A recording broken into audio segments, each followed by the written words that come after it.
Chapter 3. The Lawrence Boy. "Joe, Joe, where are you?" cried Meg at the foot of the garret stairs. "Here," answered a husky voice from above, and, running up, Meg found her sister eating apples and crying over the heir of Redcliffe, wrapped up in a comforter on an old three-legged sofa by the sunny window. This was Joe's favourite refuge, and here she loved to retire with half a dozen russets and a nice book, to enjoy the quiet and the society of a pet rat who lived near by and didn't mind her a particle. As Meg appeared, Scrabble whisked into his hole.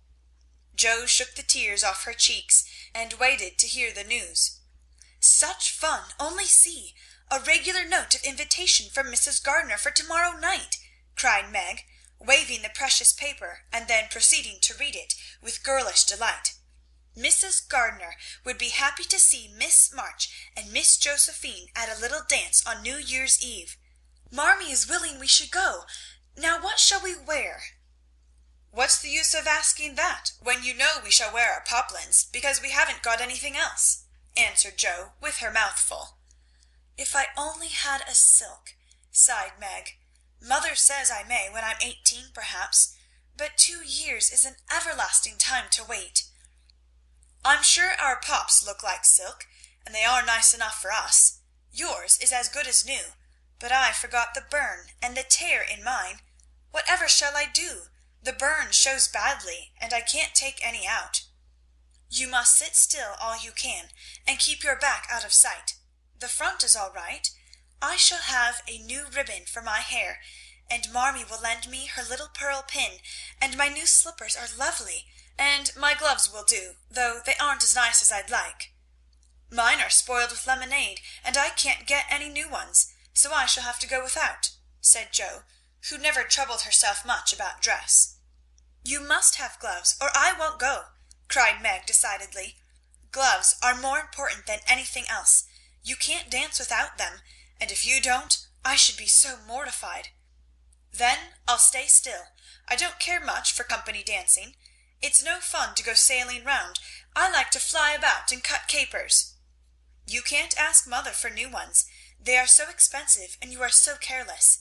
She said when you spoiled the others that she shouldn't get you any more this winter. Can't you make them do?" "I can hold them crumpled up in my hand, so no one will know how stained they are. That's all I can do. No, I'll tell you how we can manage. Each wear one good one and carry a bad one. Don't you see?" "Your hands are bigger than mine, and you will stretch my glove dreadfully," began Meg, whose gloves were a tender point with her. "Then I'll go without. I don't care what people say," cried Joe, taking up her book. "You may have it, you may, only don't stain it, and do behave nicely. Don't put your hands behind you, or stare, or say Christopher Columbus, will you?" "Don't worry about me. I'll be as prim as I can, and not get into any scrapes if I can help it. Now go and answer your note, and let me finish this splendid story."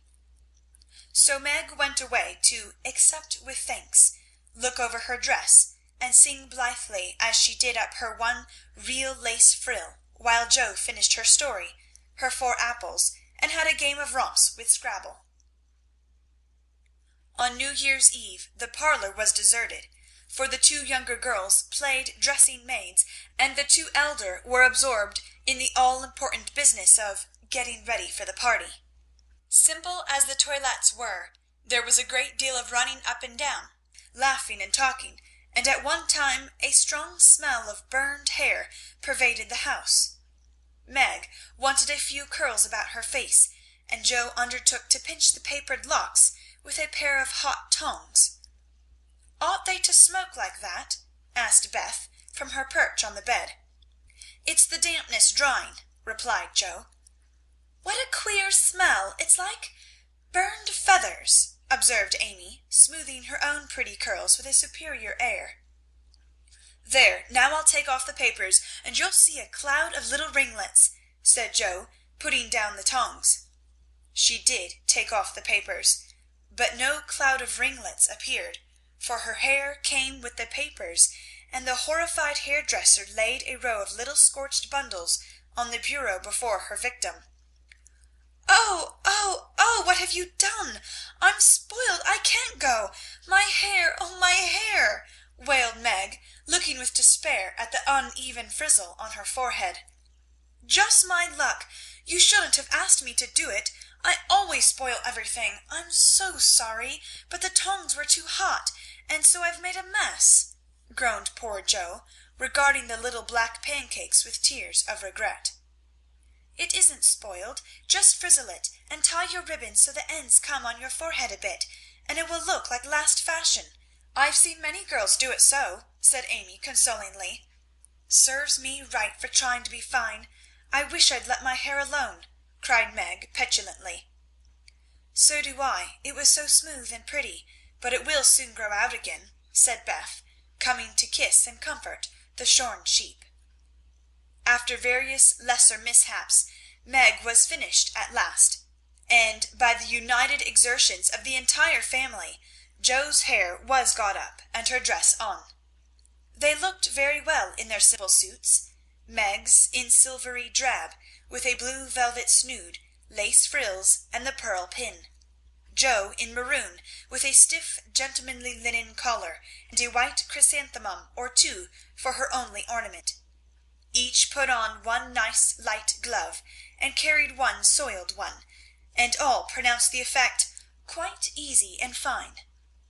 Meg's high-heeled slippers were very tight and hurt her, though she would not own it, and Jo's 19 hairpins all seemed stuck straight into her head, which was not exactly comfortable, but, dear me, let us be elegant or die.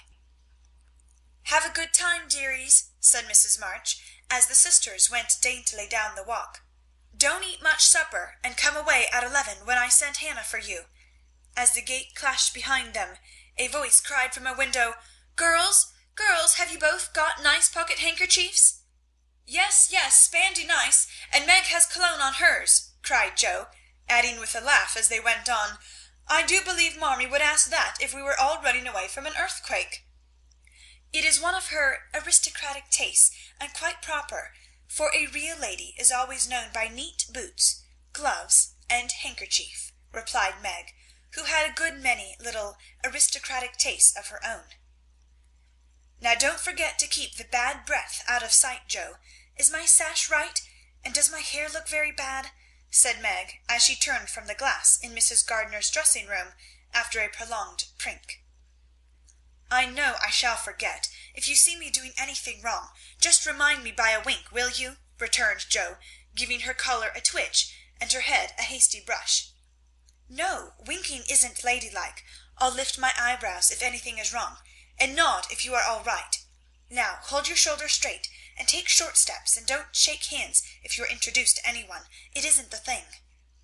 "How do you learn all the proper ways? I never can. Isn't that music gay?" Down they went, feeling a trifle timid, for they seldom went to parties, and informal as this little gathering was, it was an event to them. Mrs. Gardner, a stately old lady, greeted them kindly, and handed them over to the eldest of her 6 daughters.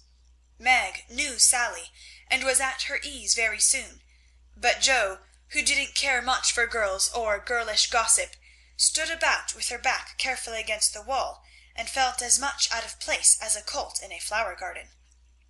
Half a dozen jovial lads were talking about skates in another part of the room, and she longed to go and join them, for skating was one of the joys of her life. She telegraphed her wish to Meg, but the eyebrows went up so alarmingly that she dared not stir. No one came to talk to her, and one by one the group dwindled away till she was left alone.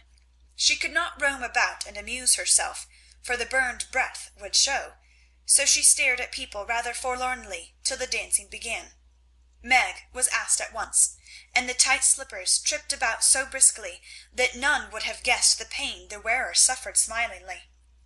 Jo saw a big red-headed youth approaching her corner, and fearing he meant to engage her, she slipped into a curtained recess, intending to peep and enjoy herself in peace.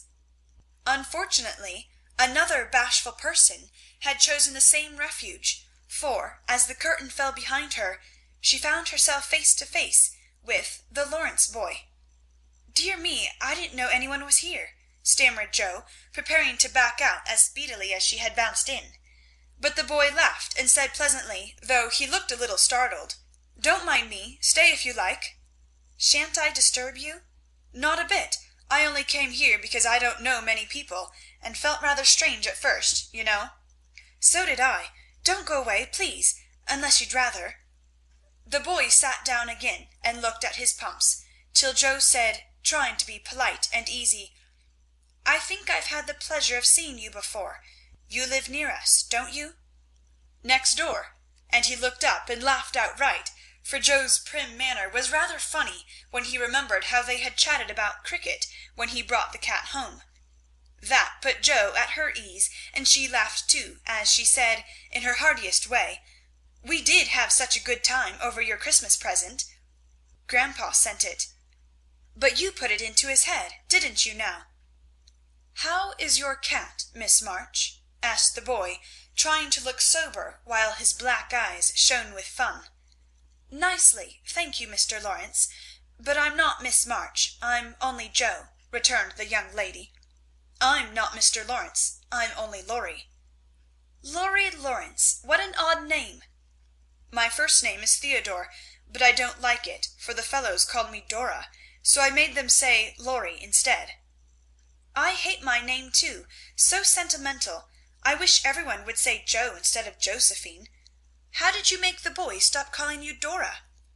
"I thrashed 'em." "I can't thrash Aunt March, so I suppose I shall have to bear it," and Joe resigned herself with a sigh. "Don't you like to dance, Miss Joe?" asked Laurie, looking as if he thought the name suited her. "I like it well enough if there is plenty of room and everyone is lively. In a place like this I'm sure to upset something, tread on people's toes, or do something dreadful, so I keep out of mischief and let Meg sail about. Don't you dance?" "Sometimes. You see, I've been abroad a good many years, and haven't been into company enough yet to know how you do things here." "Abroad!" cried Joe. "Oh, tell me about it. I love dearly to hear people describe their travels." Laurie didn't seem to know where to begin, but Joe's eager questions soon set him going, and he told her how he had been at school in Vevey, where the boys never wore hats, and had a fleet of boats on the lake, and for holiday fun went on walking trips about Switzerland with their teachers. "Don't I wish I'd been there!" cried Joe. "Did you go to Paris?" "We spent last winter there." "Can you talk French?" "We were not allowed to speak anything else at Vevey." "Do say some. I can read it, but can't pronounce." "Que nom c'est jeune demoiselle en les pantoufles jolies?" "How nicely you do it. Let me see. You said, 'Who is the young lady in the pretty slippers?' didn't you?" "Oui, mademoiselle." "It's my sister Margaret, and you knew it was. Do you think she is pretty?" "Yes. She makes me think of the German girls. She looks so fresh and quiet, and dances like a lady." Joe quite glowed with pleasure at this boyish praise of her sister, and stored it up to repeat to Meg. Both peeped and criticized and chatted till they felt like old acquaintances. Laurie's bashfulness soon wore off, for Joe's gentlemanly demeanour amused and set him at his ease, and Joe was her merry self again, because her dress was forgotten, and nobody lifted their eyebrows at her. She liked the Lawrence boy better than ever, and took several good looks at him, so that she might describe him to the girls, for they had no brothers, very few male cousins, and boys were almost unknown creatures to them. Curly black hair, brown skin, big black eyes, handsome nose, fine teeth, small hands and feet, taller than I am, very polite for a boy, and altogether jolly. Wonder how old he is." It was on the tip of Joe's tongue to ask, but she checked herself in time, and, with unusual tact, tried to find out in a roundabout way. "I suppose you are going to college soon? I see you pegging away at your books. No, I mean studying hard," and Joe blushed at the dreadful pegging which had escaped her. Laurie smiled, but didn't seem shocked, and answered with a shrug, "Not for a year or two. I won't go before 17 anyway." "Aren't you but 15?" asked Joe, looking at the tall lad whom she had imagined 17 already. 16 next month. How I wish I was going to college. You don't look as if you liked it. I hate it. Nothing but grinding or skylarking, and I don't like the way fellows do either in this country. What do you like? To live in Italy, and to enjoy myself in my own way. Joe wanted very much to ask what his own way was, but his black brows looked rather threatening as he knit them, so she changed the subject by saying, as her foot kept time, "That's a splendid polka. Why don't you go and try it?" "If you will come too," he answered, with a gallant little bow. "I can't, for I told Meg I wouldn't, because—" There Joe stopped and looked undecided whether to tell or to laugh. "Because what?" "You won't tell?" "Never." "Well, I have a bad trick of standing before the fire, and so I burn my frocks, and I scorched this one, and though it's nicely mended, it shows, and Meg told me to keep still so no one would see it. You may laugh if you want to. It is funny, I know." But Laurie didn't laugh. He only looked down a minute, and the expression of his face puzzled Joe when he said very gently, "Never mind that. I'll tell you how we can manage. There's a long hall out there, and we can dance grandly, and no one will see us. Please come." Joe thanked him and gladly went, wishing she had 2 neat gloves when she saw the nice pearl-colored ones her partner wore. The hall was empty, and they had a grand polka, for Laurie danced well and taught her the German step, which delighted Joe, being full of swing and spring. When the music stopped they sat down on the stairs to get their breath, and Laurie was in the midst of an account of a students' festival at Heidelberg when Meg appeared in search of her sister. She beckoned, and Joe reluctantly followed her into a side room, where she found her on a sofa, holding her foot and looking pale. "I've sprained my ankle. That stupid high heel turned and gave me a sad wrench. It aches so I can hardly stand, and I don't know how I'm ever going to get home," she said, rocking to and fro in pain. "I knew you'd hurt your foot with those silly shoes. I'm sorry, but I don't see what you can do except get a carriage, or stay here all night," answered Joe, softly rubbing the poor ankle as she spoke. "I can't have a carriage without its costing ever so much. I dare say I can't get one at all, for most people come in their own, and it's a long way to the stable, and no one to send." "I'll go." "No, indeed. It's past 9 and dark as Egypt. I can't stop here, for the house is full. Sally has some girls staying with her. I'll rest till Hannah comes, and then do the best I can." "I'll ask Laurie. He will go," said Joe, looking relieved as the idea occurred to her. "Mercy, no! Don't ask or tell any one. Get me my rubbers, and put these slippers with our things. I can't dance any more, but as soon as supper is over, watch for Hannah, and tell me the minute she comes." "They are going out to supper now. I'll stay with you, I'd rather." "No, dear, run along, and bring me some coffee. I'm so tired I can't stir." So Meg reclined with rubbers well hidden, and Joe went blundering away to the dining room, which she found after going into a china closet and opening the door of a room where old Mr. Gardner was taking a little private refreshment. Making a dart at the table, she secured the coffee, which she immediately spilled, thereby making the front of her dress as bad as the back. "Oh dear, what a blunderess I am!" exclaimed Joe, finishing Meg's glove by scrubbing her gown with it. "Can I help you?" said a friendly voice, and there was Laurie, with a full cup in one hand and a plate of ice in the other. "I was trying to get something for Meg, who is very tired, and someone shook me, and here I am in a nice state," answered Joe, glancing dismally from the stained skirt to the coffee-colored glove. "Too bad. I was looking for someone to give this to. May I take it to your sister?" "Oh, thank you. I'll show you where she is. I don't offer to take it myself, for I should only get into another scrape if I did." Joe led the way, and as if used to waiting on ladies, Laurie drew up a little table, brought a second installment of coffee and ice for Joe, and was so obliging that even particular Meg pronounced him a nice boy. They had a merry time over the bonbons and mottos, and were in the midst of a quiet game of buzz, with 2 or 3 other young people who had strayed in, when Hannah appeared. Meg forgot her foot and rose so quickly that she was forced to catch hold of Joe with an exclamation of pain. "Hush, don't say anything," she whispered, adding aloud, "It's nothing. I turned my foot a little, that's all," and limped upstairs to put her things on. Hannah scolded, Meg cried, and Joe was at her wits' end till she decided to take things into her own hands. Slipping out, she ran down, and finding a servant, asked if he could get her a carriage. It happened to be a hired waiter, who knew nothing about the neighbourhood, and Joe was looking round for help when Laurie, who had heard what she said, came up and offered his grandfather's carriage, which had just come for him, he said. "It's so early, you can't mean to go yet," began Joe, looking relieved, but hesitating to accept the offer. "I always go early, I do truly. Please let me take you home. It's all on my way, you know, and it rains, they say." That settled it, and telling him of Meg's mishap, Joe gratefully accepted and rushed up to bring down the rest of the party.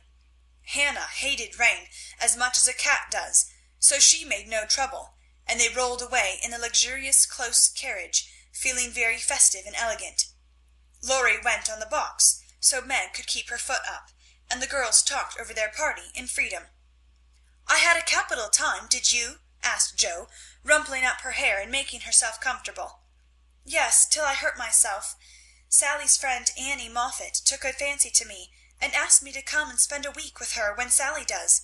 She is going in the spring when the opera comes, and it will be perfectly splendid, if mother only lets me go," answered Meg, cheering up at the thought. "I saw you dancing with the red-headed man I ran away from. Was he nice?" "Oh, very. His hair is auburn, not red, and he was very polite, and I had a delicious redowa with him."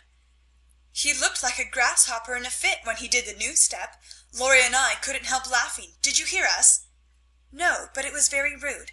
What were you about all that time, hidden away there?" Joe told her adventures, and by the time she had finished they were at home. With many thanks they said good night and crept in, hoping to disturb no one, but the instant their door creaked, two little nightcaps bobbed up, and two sleepy but eager voices cried out, "Tell about the party! Tell about the party!" With what Meg called a great want of manners, Joe had saved some bonbons for the little girls, and they soon subsided, after hearing the most thrilling events of the evening. "I declare it really seems like being a fine young lady to come home from the party in a carriage, and sit in my dressing gown with a maid to wait on me," said Meg, as Joe bound up her foot with arnica and brushed her hair. "I don't believe fine young ladies enjoy themselves a bit more than we do, in spite of our burned hair, old gowns, one glove apiece, and tight slippers that sprain our ankles when we are silly enough to wear them." And I think Joe was quite right. End of chapter 3.